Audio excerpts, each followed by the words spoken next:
다니엘서 6장 1절에서 10절까지의 말씀, 구약 1242페이지 근처에 있습니다.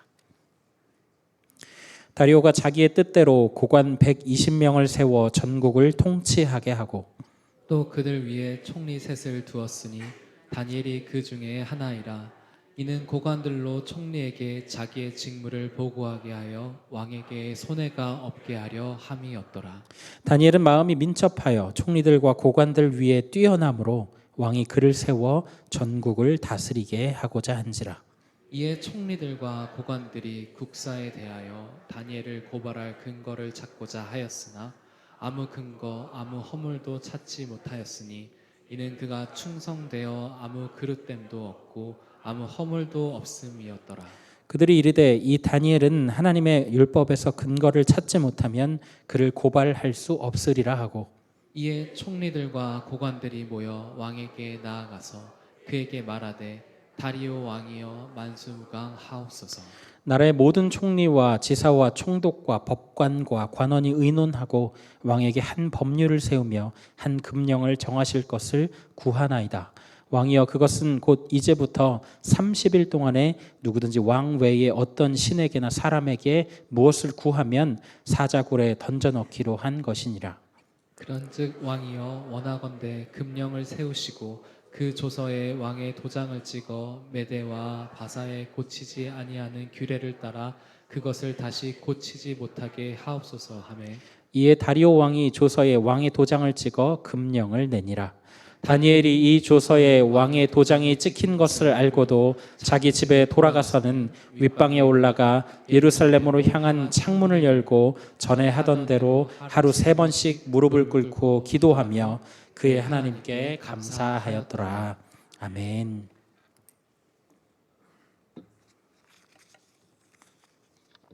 저는 오늘 다니엘서 말씀을 통해서 여러분들과 함께 포기할 수 없는 권리라고 하는 제목으로 말씀을 나누도록 하겠습니다. 네, PPT 띄워주시면 함께 보면서 진행하도록 하겠습니다. 여러분, 전 세계에 몇 개의 나라가 있을까요?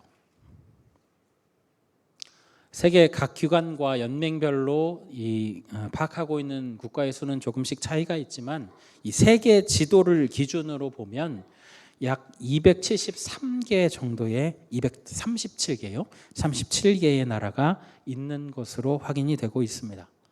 분쟁 중인 지역이나 등록이 되지 않은 그런 나라들을 빼더라도 굉장히 이 땅에 많은 나라가 있구나라는 것들을 여러분들 확인할 수 있죠. 그 나라들 중에서 가장 강한 영향력을 드러내는 나라가 있습니다. 어디일까요? 빠르시네요. 네, 미국입니다. 예전만 못하다, 국가적인 부채에 시달리고 있다, 다른 국가들의 추격을 받고 있다, 이런 이야기들도 많이 있기는 하지만 여전히 미국이라고 하는 나라는 세계에서 가장 강한 강대국입니다. 그래서 미국은 자국 국민을 보호하는 일에도 굉장히 적극적인데요. 예를 들면 미국의 식민지인 괌이나 사이판은 미국 본토와 동일한 취급을 받습니다. 왜냐하면 그곳에 미국 시민권자들이 살고 있기 때문이죠. 그래서 괌이나 사이판이 공격을 받게 되면 미국 본토가 공격받은 것으로 간주하고 미국 시민권자들을 위해서 공격자의 나라에 보복을 할 수가 있습니다. 우리나라에 주둔하고 있는 미국이 공격을 받는 경우도 마찬가지 상황이죠. 심지어는 이 미국인이 탑승하거나 아니면 미국 국적의 비행기 역시 마찬가지로 미국 영토의 개념으로 보호를 받습니다. 미국 시민권을 가진 사람이 우리나라에서 법에 저촉되는 행위를 했다. 그때에 그 사람은 경찰에 잡히더라도 한국 법원의 심판을 받지 않습니다. 그 사람은 치외법권이라고 하는 것들에 따라서 미국에 송환돼서 미국 법으로 처벌을 받게 되어 있습니다. 일종의 이 자국민에 대한 보호법인 셈이죠. 이렇게 미국이라고 하는 나라는 그 미국 시민권을 가진 이들을 이런 식으로 보호하고 있습니다. 그런데 만약에 여러분 그러한 미국인에게 자신의 시민권자라서 받고 있는 그 권리들을 아무런 대가 없이 포기하라고 말한다면 여러분 그것을 포기할 사람이 있을까요? 절대로 자신이 가진 권리를 포기하려고 하지 않겠죠. 이 시민권자라는 그 한 줄이 자신들을 얼마나 유리한 위치에 서게 하는지를 알고 있기 때문입니다.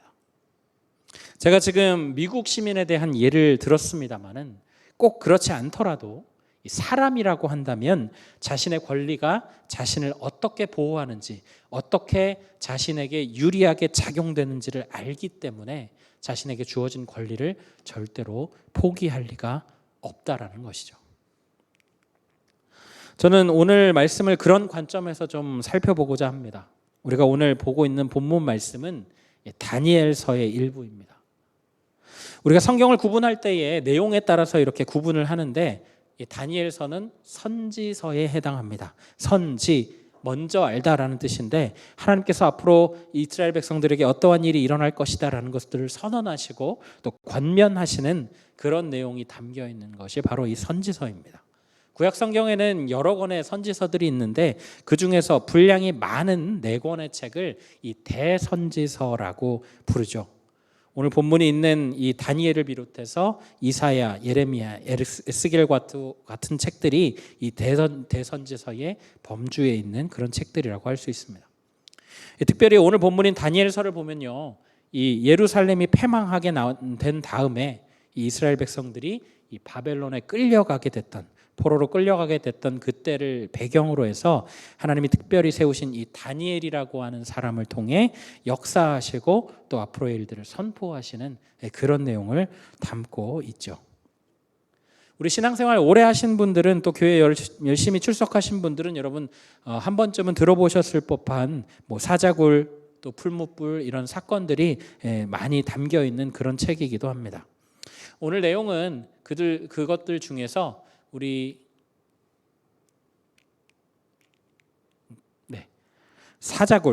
사자굴의 사건이 일어나게 된 그 배경에 대해서 말씀을 살펴보고자 합니다. 우리 1절과 2절 말씀인데요. 우리 함께 1절과 2절 말씀을 함께 읽어보겠습니다. 다리오가 자기의 뜻대로 고관 120명을 세워 전국을 통치하게 하고 또 그들 위에 총리 셋을 두었으니 다니엘이 그 중에 하나이라. 이는 고관들로 총리에게 자기의 직무를 보고하게 하여 왕에게 손해가 없게 하려 함이었더라.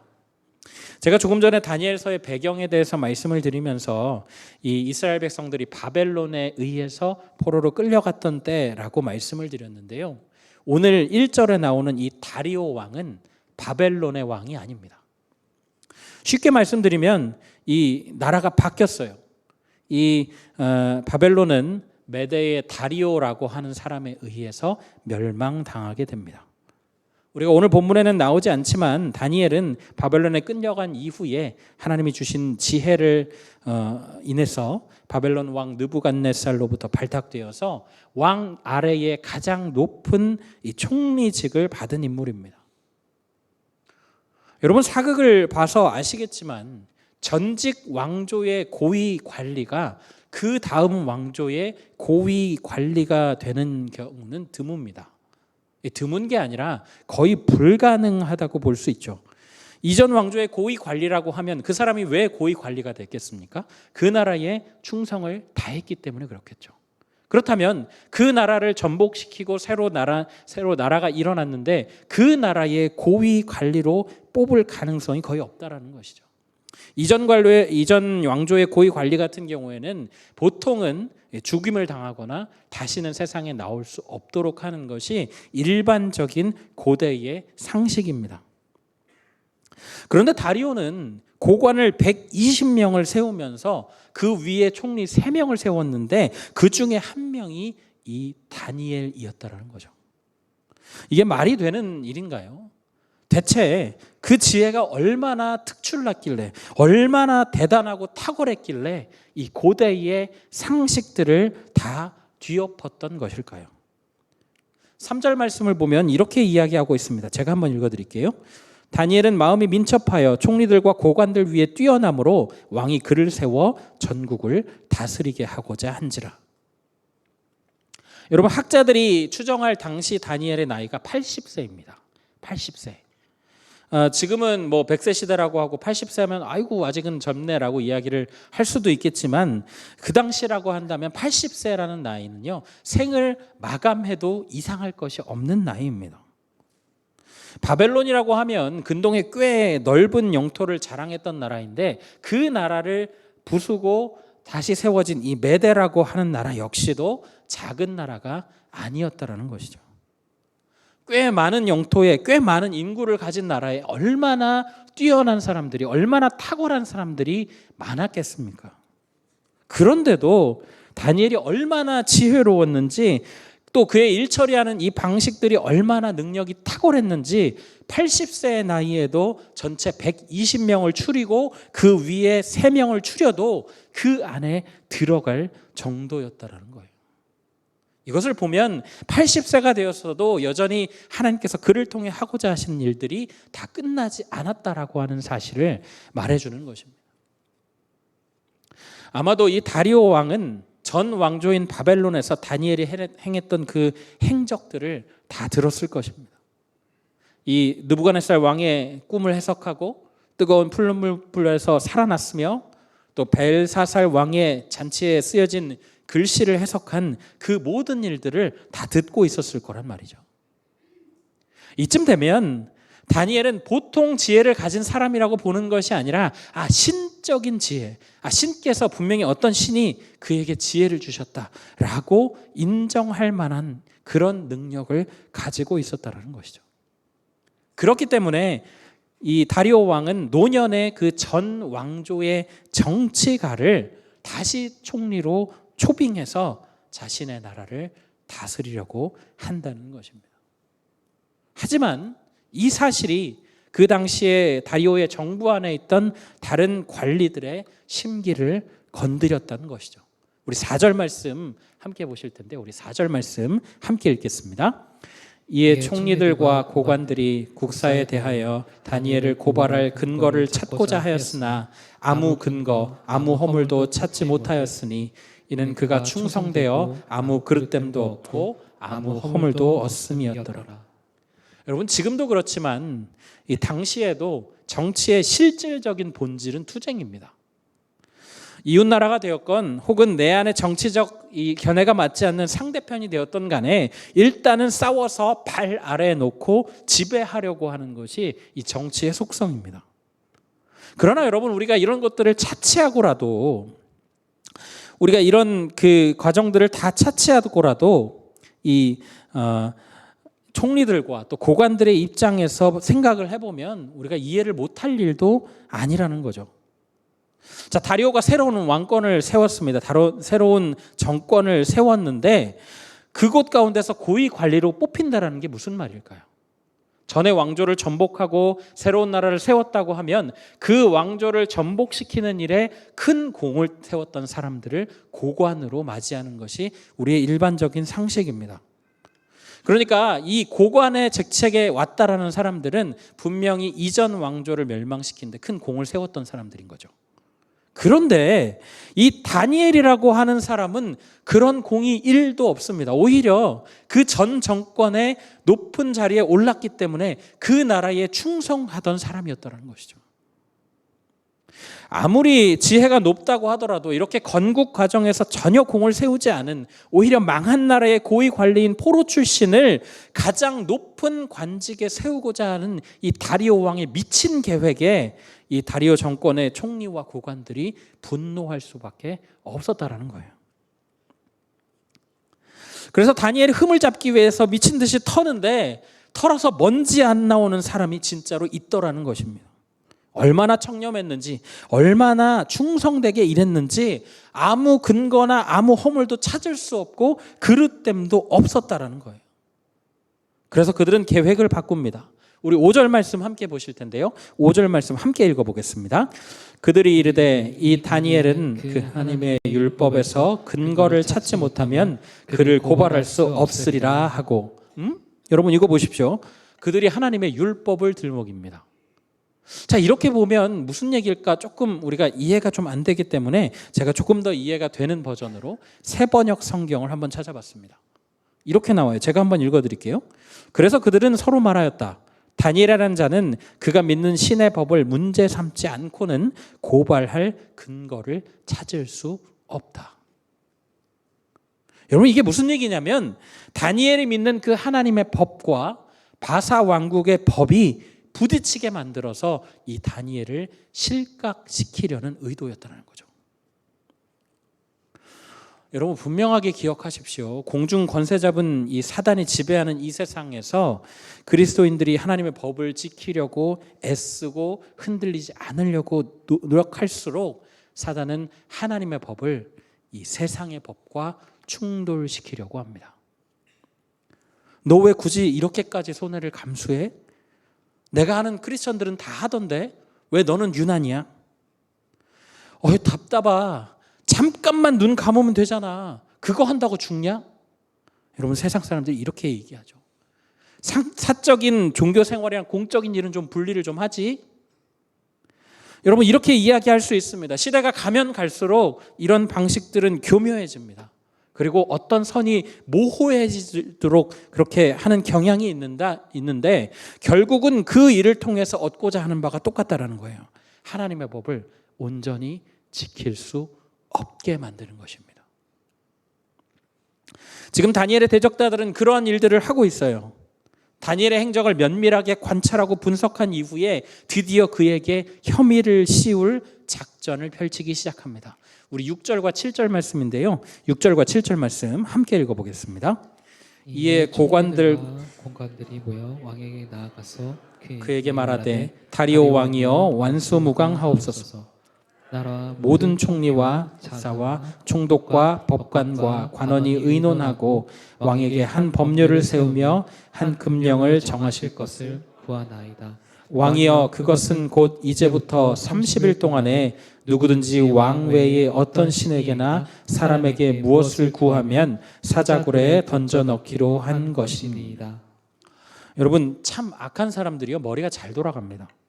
한 통속이 된 이 총리와 고관들이 왕 앞에 나아가서 뭐라고 얘기를 하는 거냐면 30일 동안 기간을 정해놓고 누구든지 왕 외에 어떤 신이나 사람에게 무엇을 구하면 다시 얘기하면 기도한다면 그 사람을 사자굴에 던져 넣기로 합시다 라고 이야기를 하는 거예요. 여러분, 당시에 왕이라고 하는 사람의 존재감은 그 자체로 신입니다. 바벨론이나 바사 같은 거대한 제국일수록 더욱 그렇죠. 많은 다른 왕들이 위에 있는 그런 존재, 신적인 위엄을 가진 그런 존재입니다. 그러니까 왕이 신인데 다른 신들에게 기도하는 자들은 이 나라에 존재할 필요가 없다라고 하는 것이 이 사람들의 논리예요. 어느 왕이 자신을 충성스럽게 섬기는 일, 자신을 숭배하는 일을 한다는데 말릴 왕이 어디 있습니까? 이 천재적인 발상이죠. 왕에 대한 충성심도 보여주고 다니엘은 엮어 넣을 수 있는 방법을 생각해냈다라는 것이죠. 그리고 우리가 그 말을 조금만 뒤집어서 생각을 해보면 다니엘이 기도하는 습관을 가지고 있었다는 말이 되겠죠. 이제 올가미가 완성되었습니다. 그리고 이 올가미가 흔들리지 않도록 완전히 확정 지으려고 하죠. 8절 말씀인데요. 제가 한번 읽어드릴게요. 8절입니다. 그런즉 왕이여 원하건대 금령을 세우시고 그 조서에 왕의 도장을 찍어 메대와 바사에 고치지 아니하는 규례를 따라 그것을 다시 고치지 못하게 하옵소서 하매. 당시에 이 왕이 도장을 찍었다는 것, 그래서 선포했다라는 것은 이것은 왕 본인이라 할지라도 마음대로 철회할 수가 없습니다. 평소 다니엘을 총애하던 다리오 왕이 이 다니엘을 처벌해야 할 대상이라는 사실을 깨달았을 때에 말을 바꾸거나 또 철회할 수 없도록 지금 만들겠다라는 거예요. 그들은 아마도 이것을 보란 듯이 다니엘과 함께 있는 그 자리에서 의미심장한 미소를 지으면서 이야기했을 것입니다. 다니엘, 네가 지금까지는 잘도 빠져나갔다만 이번에도 빠져나갈 수 있는지 한번 보자. 자, 여러분, 지금 다니엘의 상황을 여러분 이해하시겠습니까? 다니엘이 지금 선택권이 있어요. 워낙 지혜로운 사람이니까요.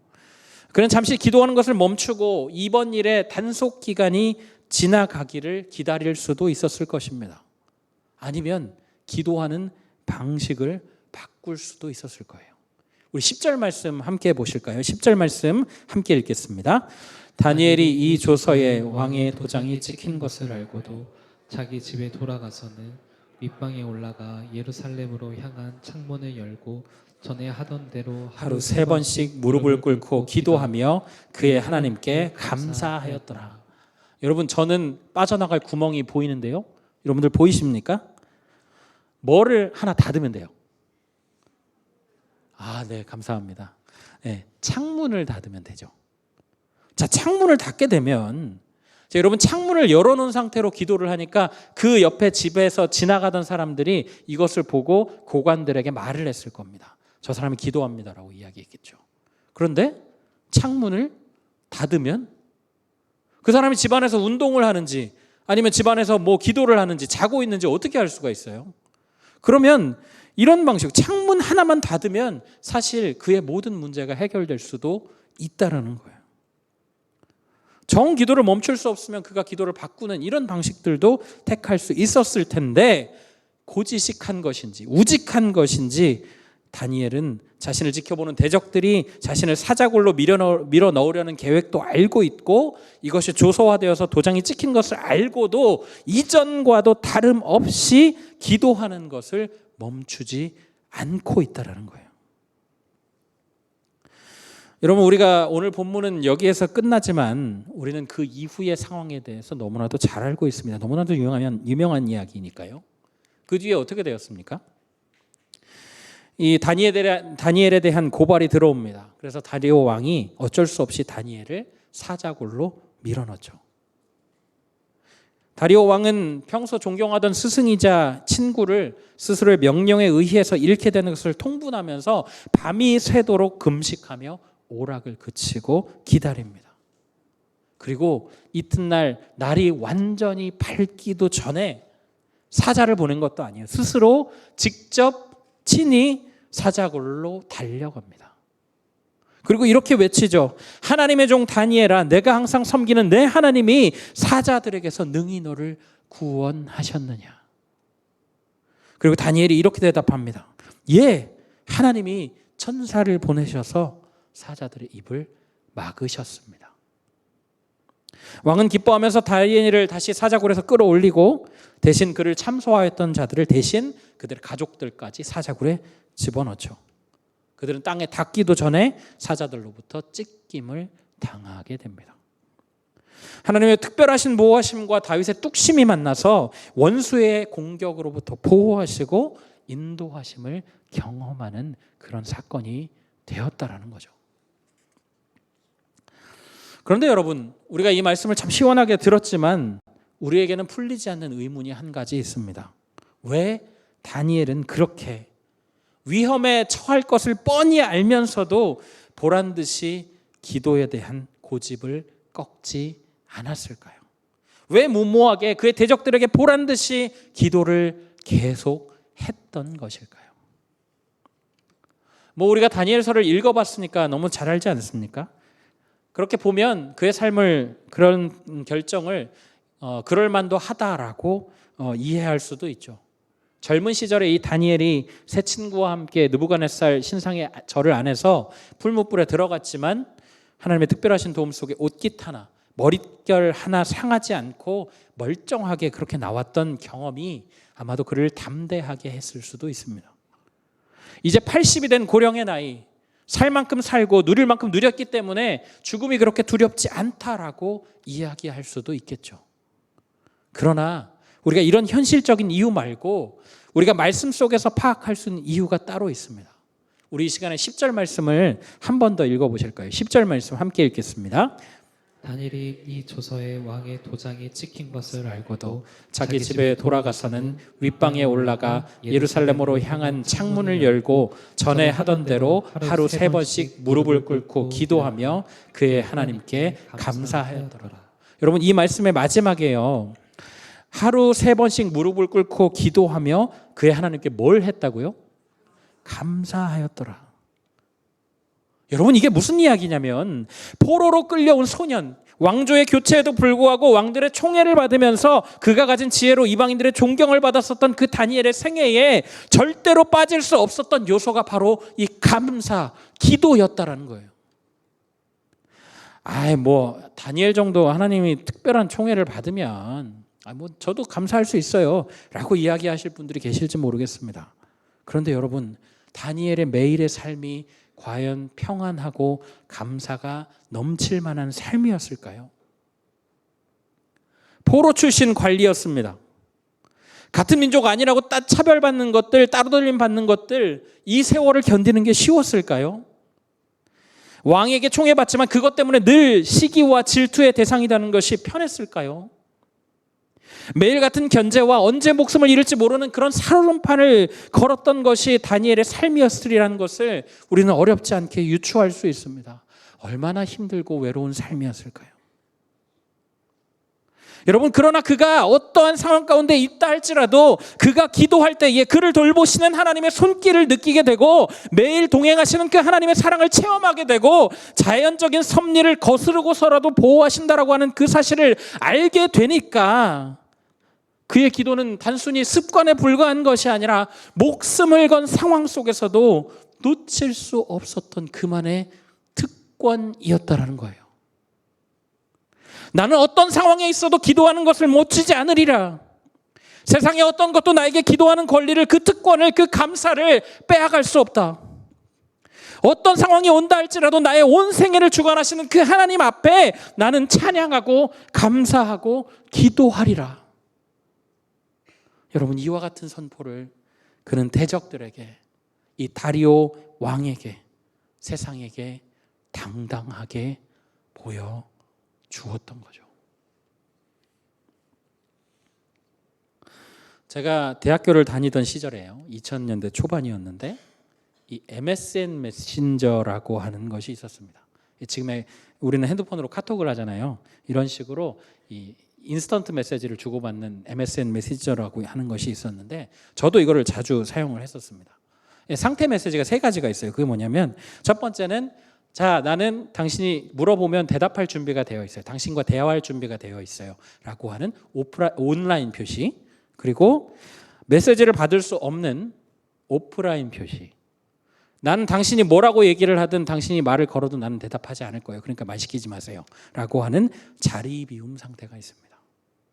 그 외에도 비슷한 상태로 다른 용무 중 곧 돌아오겠음, 자리 비움, 통화 중, 식사 중 이런 것들이 있는데 이것은 다 비슷한 얘기예요. 나한테 말 걸지 마. 내가 메신저를 하고 있긴 한데 너랑은 이야기하기 싫어 라는 이야기예요. 어느 분이 하나님과 우리와의 관계를 예전에 이거를 잘 정리해 놓은 그런 내용이 있어서 여러분들과 함께 공유를 합니다. 보시면 이 초록색 사람이 초록색으로 서 있으면 온라인이고요. 초록색 사람이 시계를 들고 서 있다. 그럼 자리 비움이에요. 곧 돌아오겠습니다. 이런 얘기예요. 말 시키지 마라는 얘기죠. 그리고 빨간색 사람은 오프라인 상태입니다. 말을 걸 수가 없는 그런 상태예요. 여러분, 이걸 보시면 잘 보이시나요? 예, 제가 설명을 해드릴게요. 자, 하나님과 예수님과 성령님은 지금 현재 로그인 상태입니다. 네가 언제든 나한테 말을 걸면 나는 말을 들어줄 용의가 있어. 로그인 상태이고요.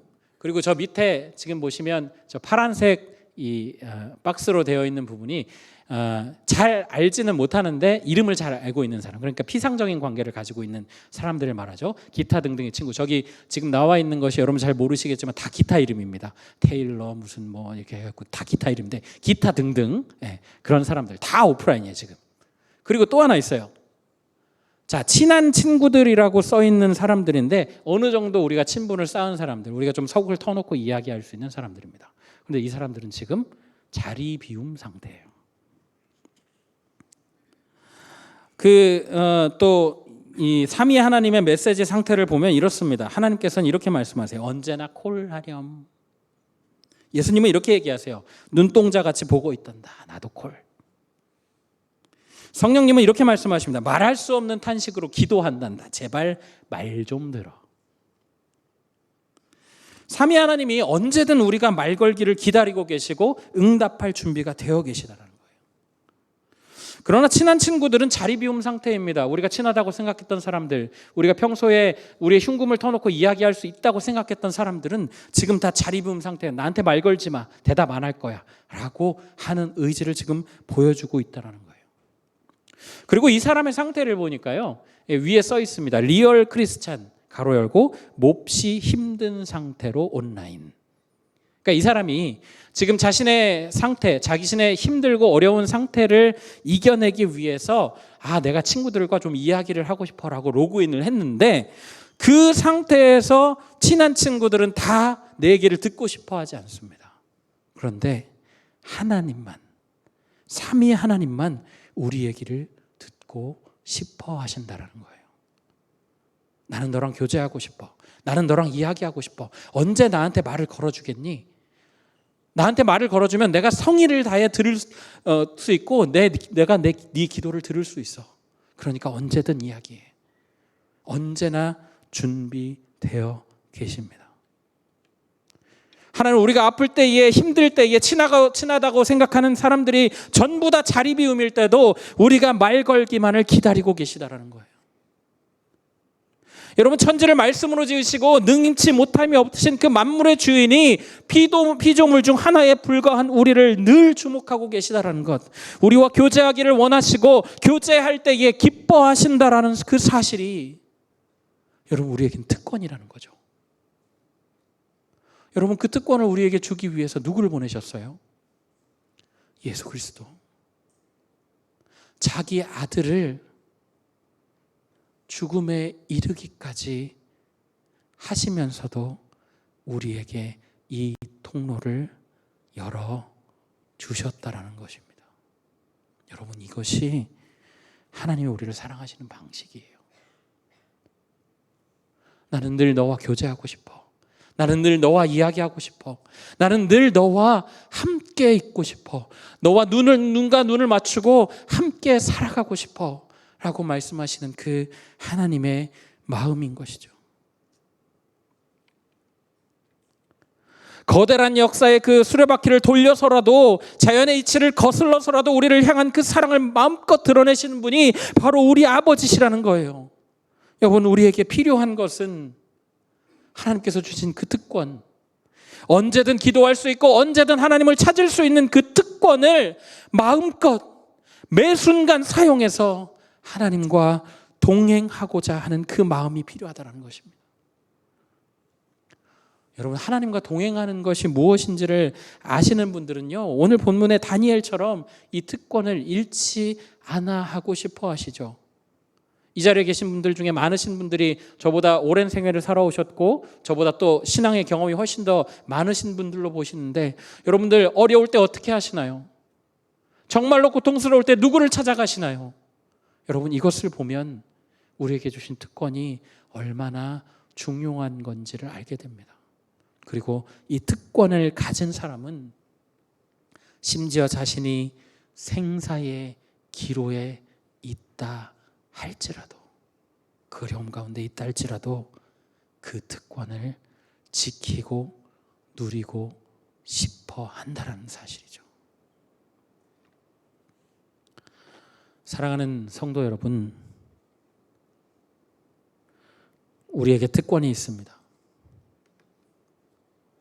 우리의 참된 위로가 되어주시는 그 하나님께서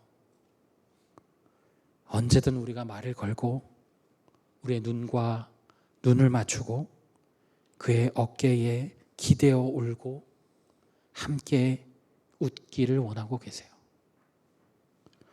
여러분, 그 특권 잘 사용하고 계신가요? 매 순간마다 우리에게 주어지는 그 하나님의 특권 잘 사용하고 계십니까? 우리의 삶의 모든 순간에 주님과 함께 눈을 뜨고 주님과 함께 눈을 감는 그 귀한 경험이 우리를 살게 합니다. 호흡과 같이, 우리 숨 쉬는 것과 같이 하루하루 우리의 아버지 되시는 그 하나님과 대화하고 살아계신 하나님을 느낄 수 있는 이 특권을 주신 하나님 앞에 감사해 보십시오. 여러분, 그게 언제이든 상관없습니다. 교회의 공적인 예배뿐만 아니라 우리가 걸을 때에, 차를 마실 때에도, 운동을 할 때에도 어디든 내 안에 계신 그 성령님과 함께 있는 이 특권을 잘 누려보십시오.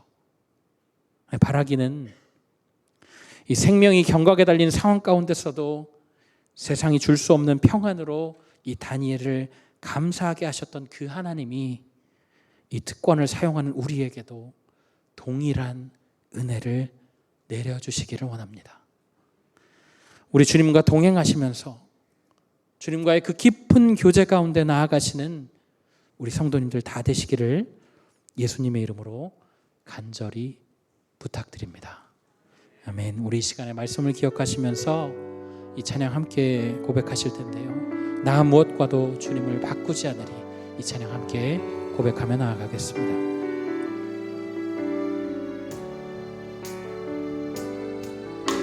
나 무엇과도 주님을 바꾸지 않으리. 다른 어떤 은혜 구하지 않으리.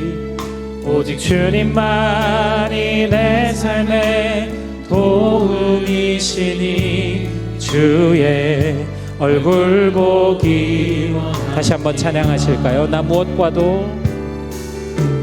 무엇과도 주님을 바꾸지 않으리. 다른 어떤 은혜 구하지 않으리. 오직 주님만이 내 삶의 도움이시니 주의 얼굴 보기 원합니다. 주님 사랑해요. 주님 사랑해요.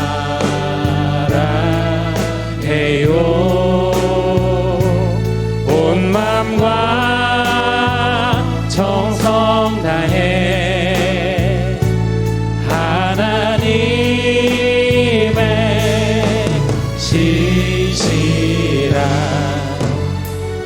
친구 되기. 우리 이 찬양 처음부터 다시 한번 고백하실까요? 나 무엇과도 주님을 바꾸지 다른 어떤 은혜도 구하지 않겠습니다. 주님 다른 어떤 은혜 구하지 않으리. 오직 주님만이 내 삶의 도움. 아멘. 주님 얼굴 보기 원합니다. 얼굴 보기 원합니다. 주님 사랑해요. 주님 사랑해요.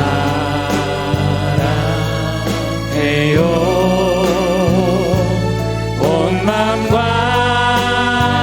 정성 다해 하나님의 신실한 친구들. 우리 온 마음으로 한 번 더 고백합니다. 주님 사랑해요. 주님 사랑해요.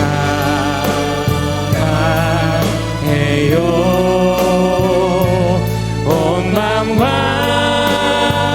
정성 다해 하나님의 신실한 친구 되기 원합니다. 하나님의 신실한 하나님의 신실한 친구 되기 원합니다. 아멘. 우리 말씀을 기억하면서 함께 기도하며 나아가실까요? 하나님이 늘 우리를 초청하십니다. 나와 교제하지 않겠니? 내가 사랑하는 친구야, 나에게 말을 걸어주지 않겠니? 우리 이렇게 말씀하시는 주님의 초청 안에 우리가 어떻게 반응하고 있나요? 우리의 삶을 돌아봅니다. 하나님, 우리가 주님이 주신 아들을 찢어서 주신 그 사랑을 주님 우리가 잊지 않기를 원합니다. 주님 그 특권을 우리가 잊지 않기를 원합니다.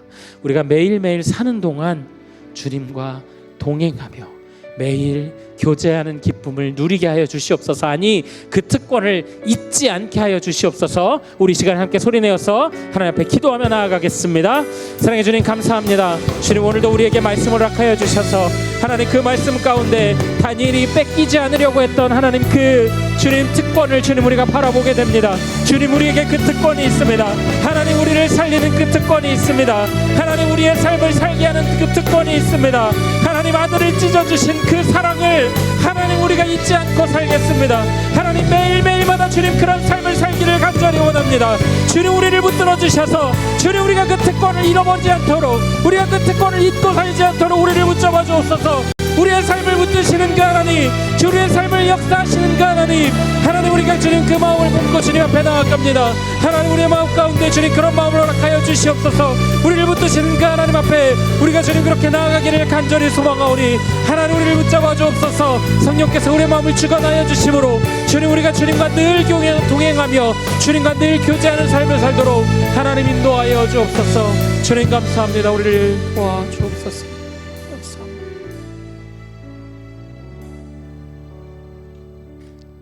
하나님, 우리가 잊고 있었습니다. 아들을 십자가에서 찢어 죽이기까지 우리를 사랑하신 그 사랑으로 열어주신 하나님이 감사의 특권을 주님 우리가 얼마나 잊고 살았는지요. 언제든 우리가 돌아와 주님과 교제하기를 원하시는 그 하나님의 마음을 얼마나 잊고 살았는지요.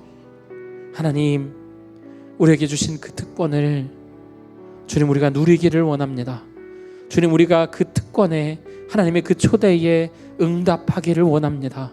주님 그리하여서 우리의 매일의 삶을 돌보시고 주관하시는 하나님의 역사하심과 인도하심을 경험하며 주님과 함께 눈을 뜨고 주님과 함께 눈을 감는 그런 삶이 되기를 원합니다. 주님 우리의 삶에 깊숙하게 개입하여 주시고 우리의 마음을 뜨겁게 하시는 하나님의 사랑을 매일매일 느끼게 하여 주시옵소서.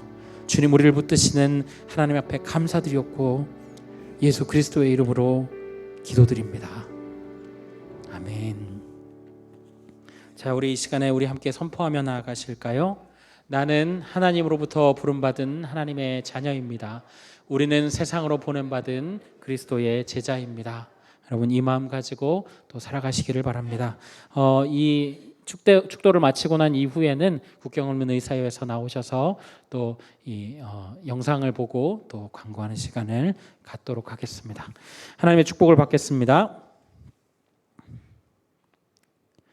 이제는 우리를 위하여 십자가를 참으신 우리 주 예수 그리스도의 은혜와 하나님 아버지의 극진하신 사랑하심과 성령님의 감화, 감동, 교통하심이 우리에게 주신 특권, 언제든 하나님과 교제하고 그의 팔에 기댈 수 있는 그 특권을 마음껏 사용하며 매일매일 하나님과 동행하기로 다짐하고 돌아가는 모든 성도님들의 머리 위에, 그들의 가족과 권속들 위에, 이 시간에도 고통으로 눈물 흘리고 있는 이웃들 가운데 이제로부터 영원토록 함께 계시기를 간절히 축원하옵나이다. 아멘.